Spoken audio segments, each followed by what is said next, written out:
युवराज, नीम के जंगलों में एक जासूस को पकड़ा है। उसके पास खलीते मिले हैं। ज्योतिया जी, सातारा के किले पर आराम फरमाने वाले शिवाजी राजा को जहर खिलाकर उनका काम तमाम कर दिया गया है और तख्त को हासिल करने के इरादे से उनके शहजादे शंभू राजा ने ये साजिश रची है। मैं हार गया। महारानी जी, मुझे माफ कीजिए। युवराज, वासोटा के जंगल में एक वैद्यों का गांव है। वहाँ एक वैद्य है, उसके पास जहर उतारने वाली बहुत अच्छी दवा है। शंभू राजा, आप लेकर आइए उन्हें। लेकिन हमारे हाथ में सिर्फ 4 प्रहर हैं। उन 4 प्रहरों तक मैं विष को रोक सकता हूँ, उसके बाद नहीं।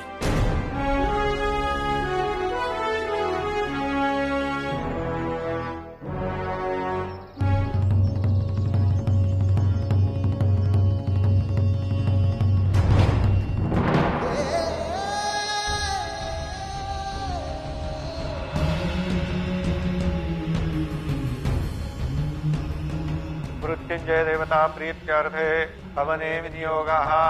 ओम त्र्यंबकै यजामहे सुगंधिं पुष्टिवर्धनम् उर्वारुकमिव वन्दनाम् मृत्योर्मुक्षीयमामृता स्वाहा।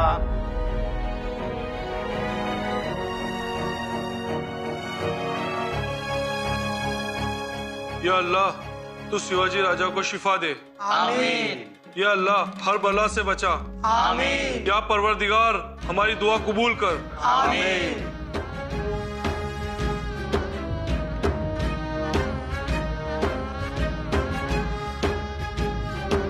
बिनती सुन ले माँ, बिनती सुन ले। मेरे राजा की रक्षा करना माँ, मेरे राजा की रक्षा करना। गुजरात की रक्षा के लिए स्वराज्य का है कर लिए, तेजस्वी सूर्य आ गया।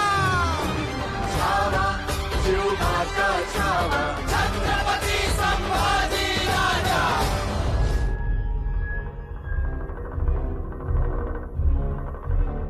ओम नमः शिवाय। दिन का 6ठा प्रहर खत्म हुआ। 7वें प्रहर की शुरुआत हुई। ओम त्र्यंबकै यजामहे सुगंधिं पुष्टिवर्धनम् उर्वारुकमिव वन्दनाम् मृत्योर्मुक्षीयमामृता स्वाहा। ओम त्र्यंबकै यजामहे सुगंधिं पुष्टिवर्धनम् उर्वारुकमिव वन्दनाम् मृत्योर्मुक्षीयमामृता स्वाहा।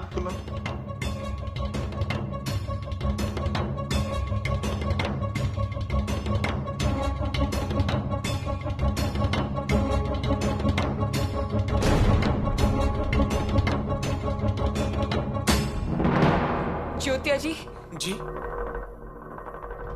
दिन ढलने को आ गया है। जी, बहुत थोड़ा समय बचा है। युवराज को तो अब तक लौट कर आ जाना चाहिए था। जी हाँ, लेकिन वो तो जंगल का रास्ता है, खाई वाई से भरा, जंगली जानवर भी तो है। वो रास्ता पार करना जोखिम भरा है।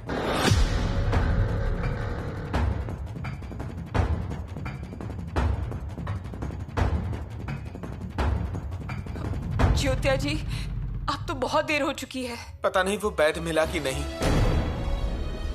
वो कहाँ जाएंगे?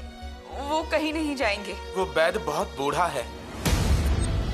ज्योतिया जी, पालकी और घोड़ों की व्यवस्था कीजिए ना। कर दी है, कोई ना माई के इस तरफ। आप एक काम कीजिए, आप जाकर बुर्ज पर देख कर आइए। 2 बार जाकर आया हूँ बुर्ज पर, फिर से एक बार जाता हूँ, देखता हूँ और आपको आकर बताता हूँ। जाइए, जल्दी से देख कर आइए। युवराज को यहाँ जल्द से जल्द आ जाना चाहिए। महाराज की हालत तो देखी नहीं जा रही।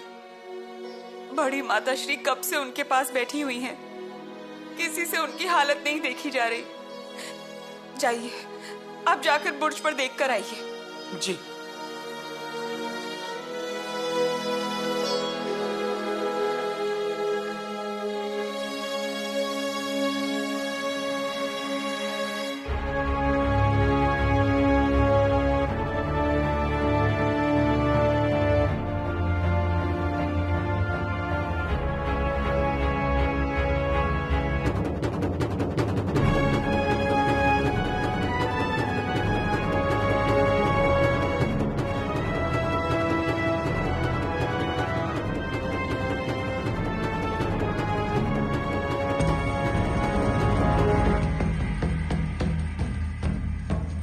ये पारद भस्म औषधि है, यही दे रहा हूँ कुछ देर से। वैद्यराज, कुछ भी कीजिए, परंतु हमारे महाराज को ठीक कर दीजिए। अब ये पारद भस्म मेरे पास की अंतिम औषधि है। ये औषधि अगर असर दिखाएगी तो फिर कोई चिंता नहीं।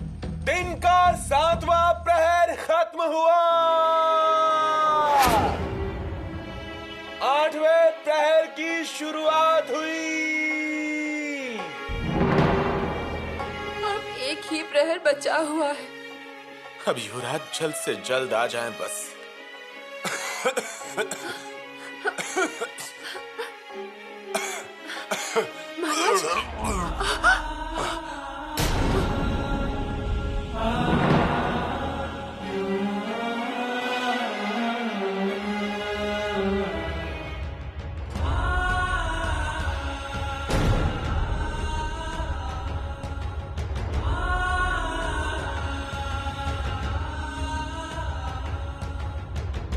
मैंने दी हुई औषधि की उल्टी हो गई।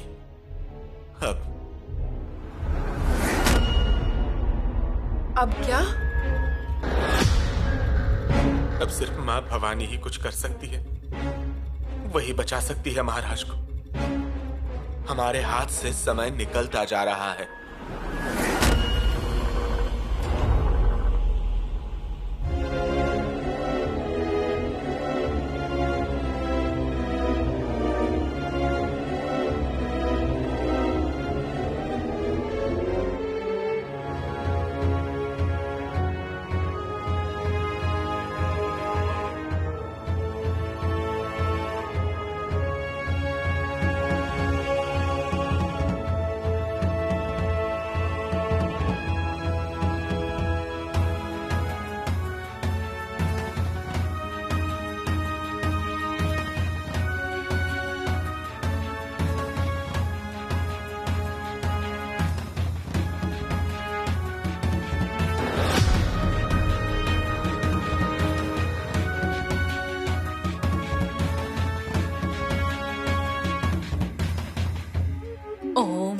शिवाय। ओम नमः शिवाय। ओम नमः शिवाय।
भगवान, राजवैद्य ने दिया हुआ समय खत्म हो रहा है। और नहीं तो क्या, अब तक तो युवराज को पहुंच जाना चाहिए था।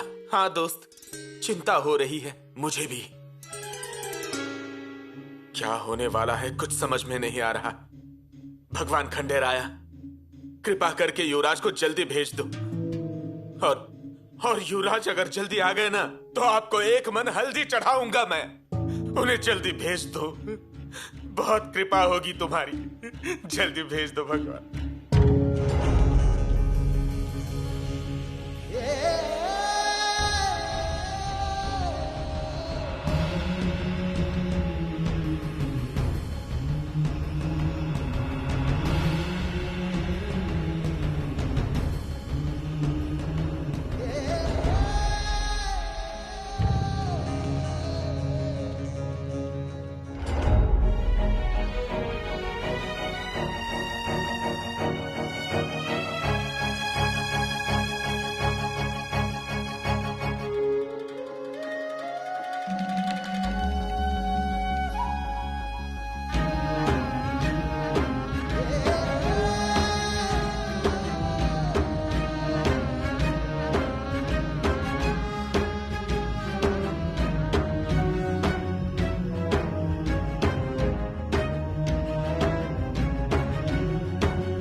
लिए आप कितनी भाग दौड़ कर रहे हैं।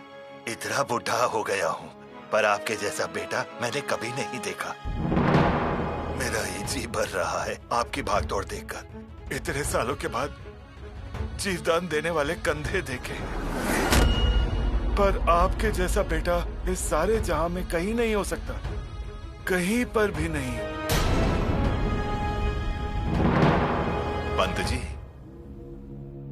पंत जी और कितना डरेंगे आप? क्या आप परेशान नहीं हो रहे? कौन नहीं डर जाएगा? मुझे तो लग रहा है कम से कम युवराज जी को जल्दी आ जाना चाहिए, नहीं तो फिरंगियों से दवाई लेने गई हुई टुकड़ी वापस आ जाएगी। अब तक थोड़ा तो आराम मिलना चाहिए था। जगदीश्वर जी, अगर आज थोड़ी भी परवाह होगी तो आ जाइए।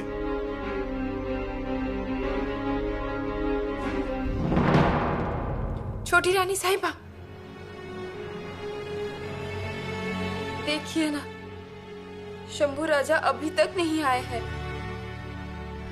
हम भी आंखें बिछाए उनकी राह देख रहे हैं। वहां पहुंचे या नहीं पहुंचे, ये तो बस भगवान को ही मालूम है। शंभू राजा वैद्य जी को लेकर ही आएंगे, ऐसा लग रहा है। माँ भवानी को भी चिंता तो होगी ही, ऐसे कैसे अकेली छोड़ देंगे? हम पर उनकी नजरें हमेशा रहती हैं। हाँ, वैद्यराज ने भी यही कहा था। अब सब कुछ अच्छा बुरा सब माँ के हाथ में ही है।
होगी होगी तो फिर आप क्यों डर रही है? हम डर नहीं रहे। डरना चाहिए भी नहीं, कुछ भी नहीं होगा। और राज वैद्य ने जो कहा है वो सही है। अब सब कुछ उनके हाथों में है।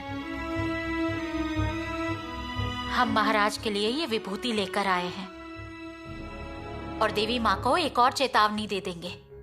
कहेंगे लापरवाही मत कीजिएगा, कुछ गलत हो गया तो माँ भवानी आपके मंदिर की सुंदरता कम होगी, शिखर के बड़प्पन में कमियां आ जाएंगी, गर्भगृह में आपकी शान चली जाएगी। इतना ही नहीं, देवी की दिव्यता भी नहीं रहेगी। चिंता मत कीजिए सोयरा रानी, हम सबका कुमकुम बलवान है। कितनी प्रशंसा से, कितने अपनेपन से हम अपने माथे पर कुमकुम लगाते हैं। रानी माँ थी तब वो कहती थी मेरी बहुओं को ज्यादा कुमकुम चाहिए। 2 महीनों में एक बार कुमकुम की डिब्बिया किले पर आ जाती थी। वो परंपरा अब तक वैसी ही चल रही है और वैसी ही चलती रहेगी। ये विभूति महाराज को लगा दीजिए। हम जाकर माँ भवानी को और चेतावनी देते हैं।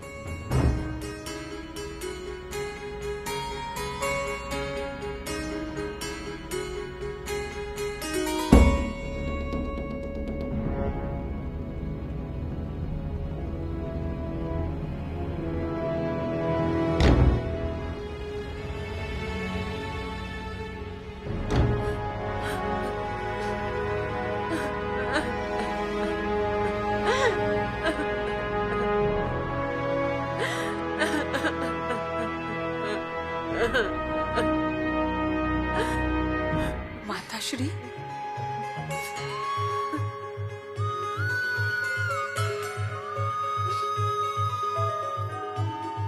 माताश्री, क्या हुआ? आपने देखा क्या? पुतला रानी के माथे के कुमकुम का रंग तेज हो गया है। मतलब? सिंदूर का रंग बदलने लगा है, तेजस्वी हो गया है। हाँ, सुबह से ऐसा लग तो रहा है, पर इसका मतलब क्या है? अरे, कुमकुम का ऐसा रंग बदलना, उसका तेज होना शुभ संकेत नहीं होता है, ऐसा कहते हैं। पति के जान को खतरा होता है।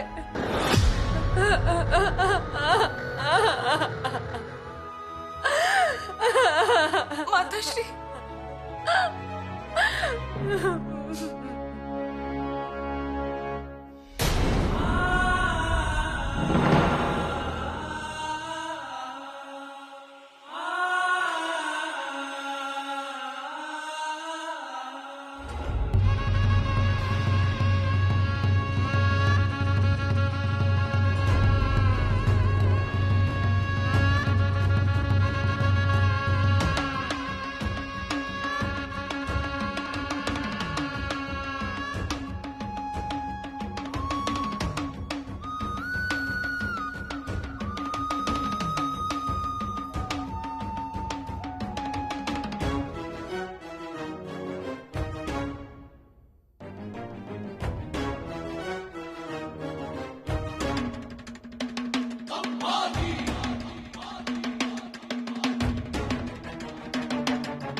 पिताश्री,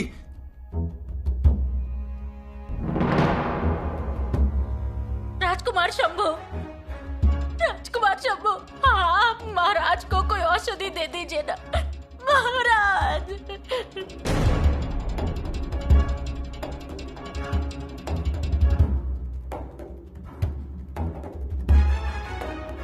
ऐसा नहीं हो सकता,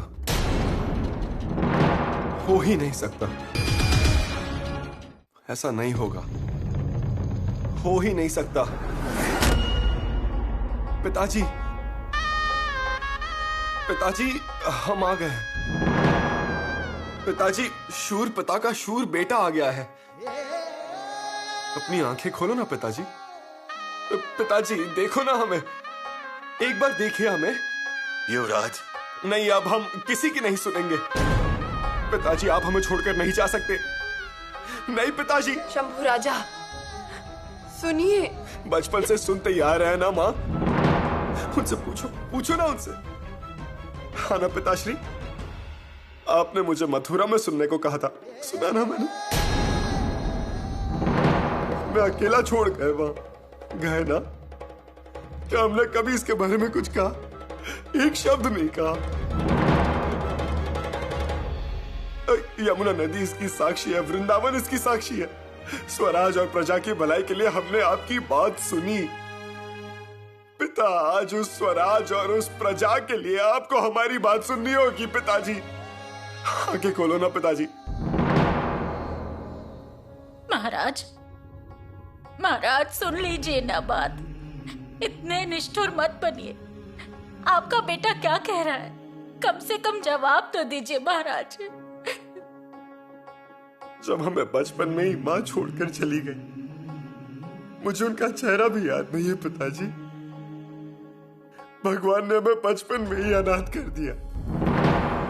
आपने जो प्यार दिया है वो आपने ही दिया है। और अब अगर आप छोड़कर चले गए तो क्या गम को सहने के लिए सिर्फ हम ही दिखते हैं क्या?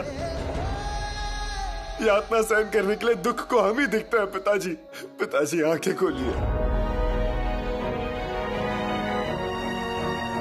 महाराज, उठिए, अपनी आंखें खोलिए। आपको अपनी आंखें खोलनी होगी, खोलनी ही होगी। आपके जाने के बाद हम तलवार से क्या कहेंगे? ढाल को क्या कहेंगे?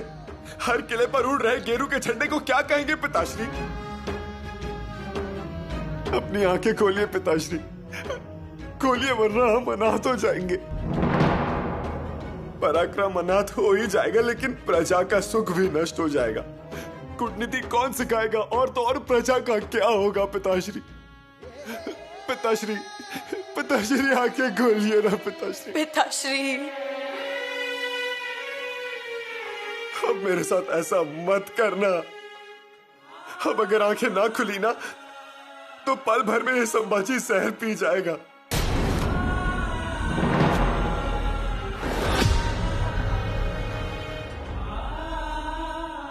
अपने पूरे जीवन में हमने आपसे कभी कुछ नहीं मांगा, लेकिन आज मांगते हैं। हमें छोड़कर मत जाइए पिताजी। आपके बिना हमें प्यार करने वाला कोई नहीं है। आप ही हमारी माँ हो और आप ही हमारे पिता।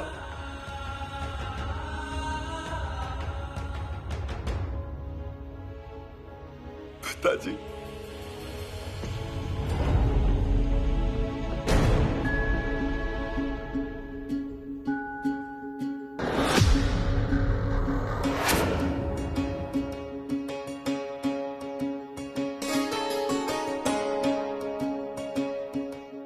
पिताजी, वैद्य जी,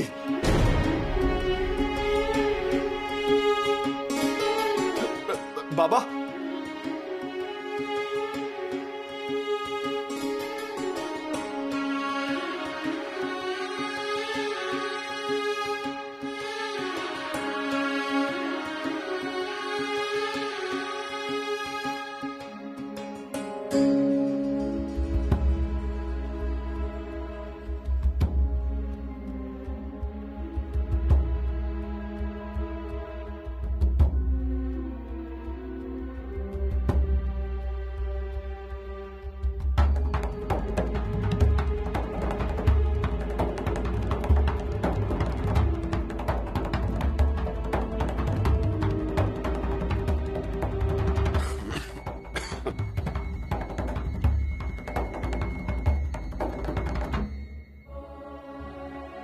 मूसल और कलबत्ता लाओ। जाओ जल्दी। जल्दी लाओ, जल्दी। पिताजी,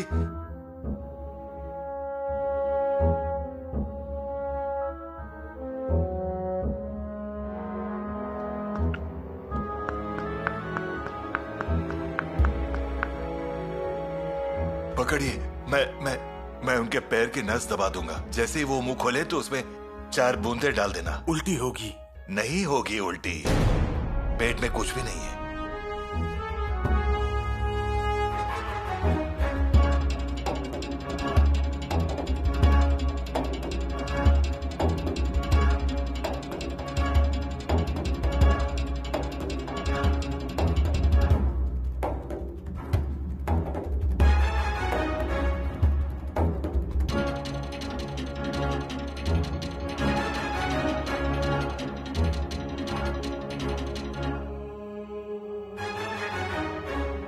अजी, पेट में कुछ बचता ही नहीं, उल्टी होगी। अरे नहीं होगी उल्टी, ये संजीवनी बूटी है जो आसानी से नहीं मिलती।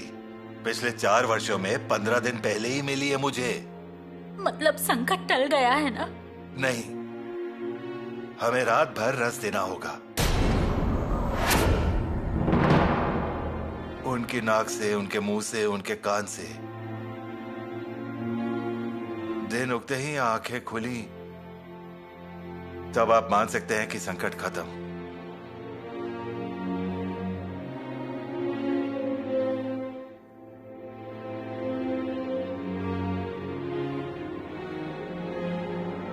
आप अवश्य ही सफल होंगे। अब तक तो हुआ हूं, देखते हैं भगवान क्या चाहते हैं। वो मुझे धोखा नहीं देगा। भाई, इनकी नब्ज देखो ना, और अगर तेज हो जाए तो उनके बाएं नथनों में 4 बूंदे डालो। ठीक है। अब आप सब बैठ जाइए और सुबह होने का इंतजार कीजिए।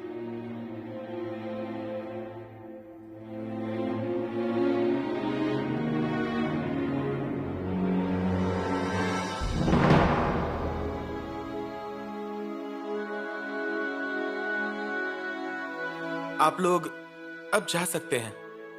पहले बताइए, राजा ठीक है अब? नहीं अभी तक, लेकिन आप लोग जाइए, दरवाजा बंद करने का समय हो चुका है। हाँ हाँ, हमेशा की तरह दरवाजा बंद कर दीजिए, हम बाहर बैठे हैं। अजी, रात भर ठंडी हवा में? कैसी ठंड और कौन सी हवा, हम महाराज के बिना नहीं रह सकते हैं। लोग बाहर सीढ़ियों पर जगह जगह पर बैठे हैं। आप दरवाजा बंद कर दीजिए, हम बाहर बैठे हैं। ठीक है। रात में कभी भी महाराज को अच्छा महसूस हुआ तो हमें बता दीजिएगा, हमारे मन को शांति मिलेगी। हे भगवान पांडुरंगा, चलो चलते हैं।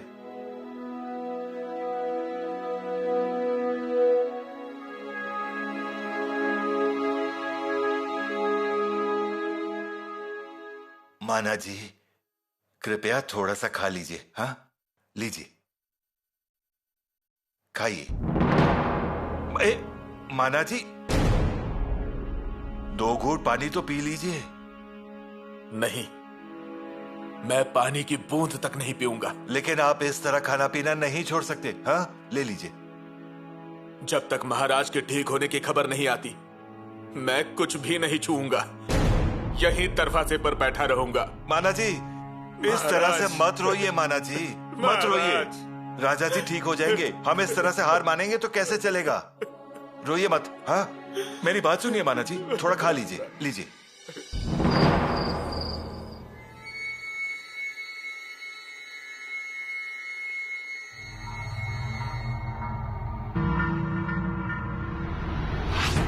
खबर पक्की है? जी हुजूर, खबर पक्की है।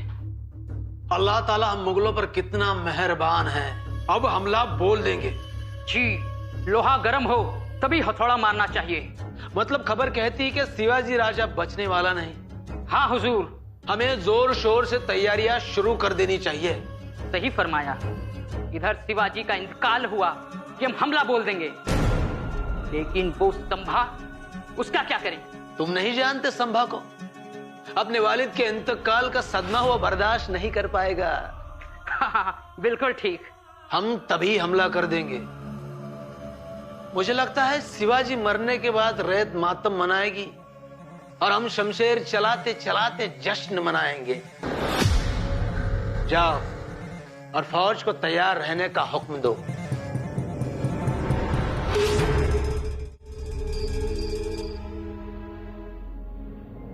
कपड़ा नापते समय गज और सामान तौलते समय तराजू को झटका दिए बिना यहाँ का व्यवहार आगे नहीं बढ़ता। हम इस तरह की दुनिया में रहते हैं।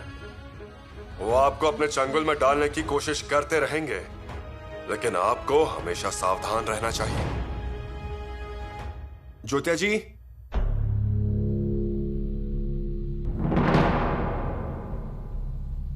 मोरोपंत से जाकर कहिए कि हमने बुलाया है। जी युवराज।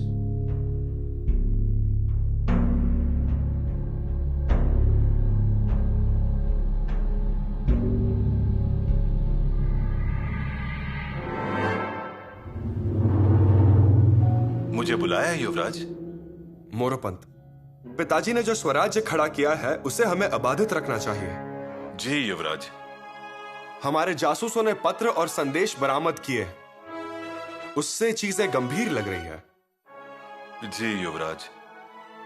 सिद्धि, पुर्तगाली, ब्रिटिश, बीजापुरकर, मुगल, पिताश्री की बीमारी के बारे में सबको पता लग गया है, ऐसा हमें लग रहा है। जी युवराज।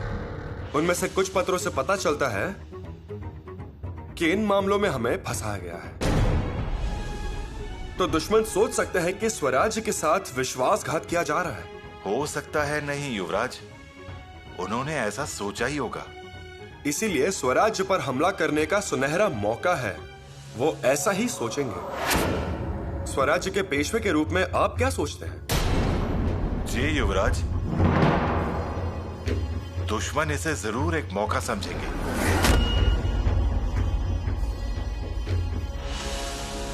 मोरोपंत, किसी कारण से पता नहीं क्यों, लेकिन वर्तमान माहौल मुझे ठीक नहीं लगता। मुझे यह आभास होता रहता है कि दुश्मन निश्चित रूप से हमला करने की तैयारी कर रहा है। जी युवराज। सेना को सतर्क रहने की सूचना करें। जी युवराज, सेना को तैयार रहने की सूचना दे दी जाएगी, लेकिन युवराज, नीराजी पंत को कुछ पत्र लिखने के लिए कहा गया था और वो पत्र बालाजी पंत द्वारा लिखे गए हैं। स्वराज के हर गढ़ और किले पर भेज दिए गए हैं। बढ़िया। मोरोपंत, अब आपको किले पर न रुककर सेना का मनोबल बढ़ाने के लिए रवाना हो जाना चाहिए।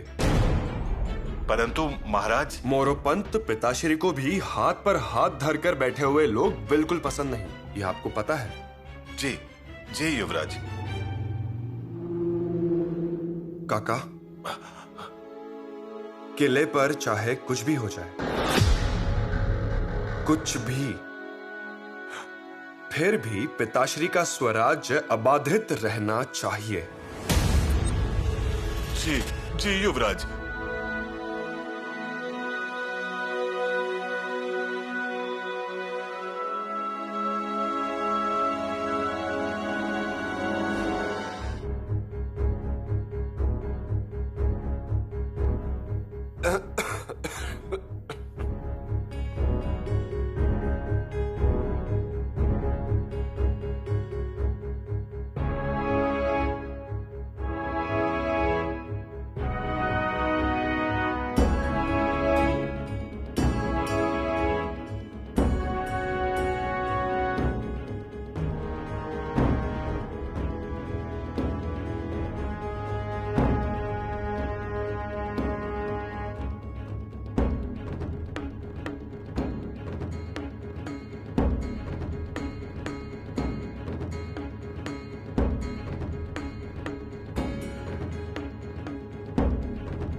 वैद्य जी,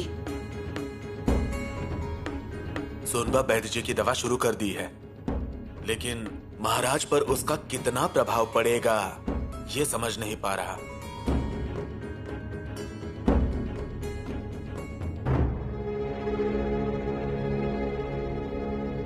कब तक पता चलेगा? बस थोड़ी ही देर, थोड़ा धीरज रखिए, क्योंकि पहले का विष शरीर में कितना फैला है ये मालूम नहीं। हे जगदीश्वर, आप ही से उम्मीद है अब हमें। सच है, मैं आता हूं।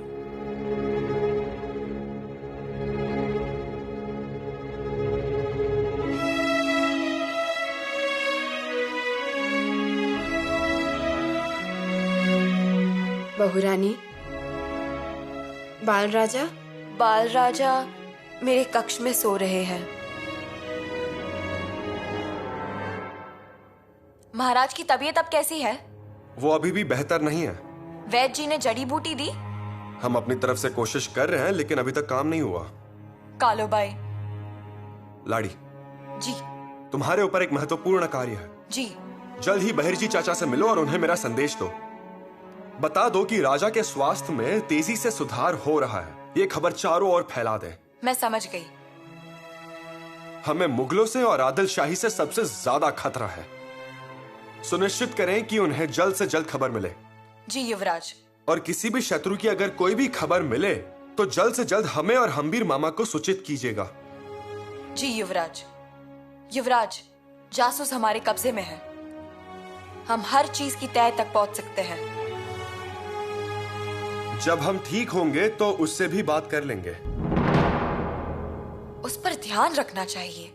ध्यान तो रखेंगे ही। लाड़ी सिर्फ जासूस पर ही नहीं, और कई सारे लोग हैं जिन पर हमारा ध्यान है। बारीकी से ध्यान है।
येसुबाई, आप कुलवधू का पद रानी मां की तरह संभालेंगी, इस पर हमें यकीन है।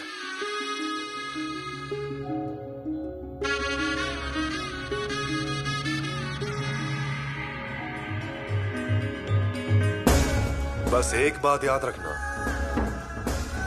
इससे पहले रानी मां ने शिक्के खंजर को संभाला, उनके बाद हम ये जिम्मेदारी आपको सौंप रहे हैं। सबको अपनी अपनी जिम्मेदारी संभालनी होगी। शाही प्रशासन को ठीक से संभाला जाना चाहिए। रानी मां ने हमें जो जो कहा है उसका पालन होना चाहिए।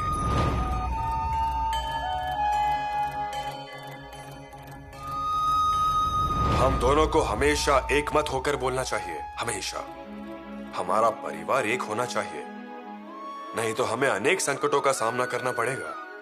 इसलिए हमारे परिवार का किला मजबूत होना चाहिए। वो कहते हैं दुनिया टेढ़ी हो सकती है, क्षेत्र नहीं होना चाहिए। क्षेत्र टेढ़ा हो सकता है, गांव नहीं होना चाहिए। गांव टेढ़ा हो सकता है, लेकिन घर नहीं होना चाहिए। अगर घर पूरी शक्ति से और दृढ़ता पूर्वक आपके पीछे खड़ा रहा तो किसकी हिम्मत की वो आपकी तरफ गलत नजर से देखे।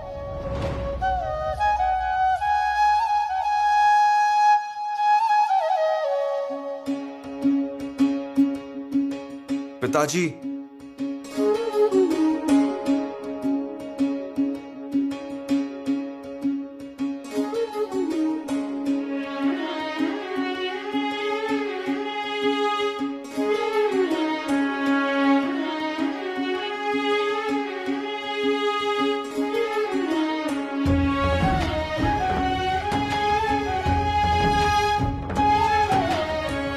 पिताजी,